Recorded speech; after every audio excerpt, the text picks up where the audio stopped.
Ok en ngima maber. Ok en ngima maber. Ngima ma pi onge, chonge, iwinjo. Dhano dak marach molo Nairobi ka. So there's something called iluongo ni urban poverty. Ing'eni gweng inyalo bet ni in gi dhier, lakini in gi puothi moro, in gi puothi moro minyalo kawo e bando, oduma moro inyalo gine, inyalo yudo alot moro inyalo ng'wedo. Marach mogik en dhier e boma kae.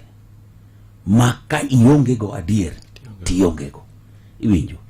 Ka odi en ot machwer, en ot maonge cho, en ot maonge pi, en gima marach sana.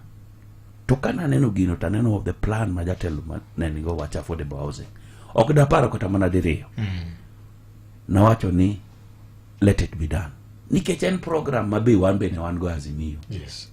King'iyo manifesto marwa gi mar chal ka gima nondike mana gi ng'at achiel. En mana ni 6,000 che mane onge. 6,000 marwa che mane onge ka UDA ko. Yes. Lakini manifesto ka ne chala affordable housing, slum upgrading, nentie both of them. Ten gima kata jakom ema no chako. Yes. Mane gima no se nyaka timo. No se timo mane was there's an example. Sani e kineno kaki gedo kacha.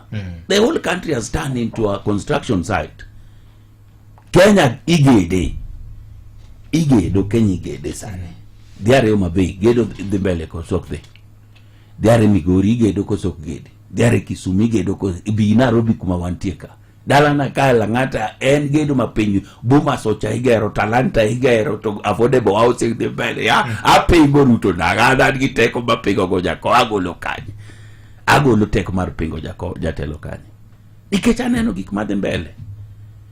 Iwinjo. To siasa to nyaka bede. Okay. Ma jok mapingo nyaka bede. Nikech ji te dwaro telo. To kinyal kao telo kokipingo ng'at moro no. Ineno kan kawuono. Yes. Kapo na dier ni yiero ji ni tich ma ng'ato setimo.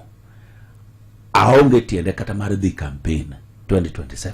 Jola ng'ate wacho mana ni wan waneno gima Jalang'o timo wadhi Nyalodia. Lakini pod abro campaign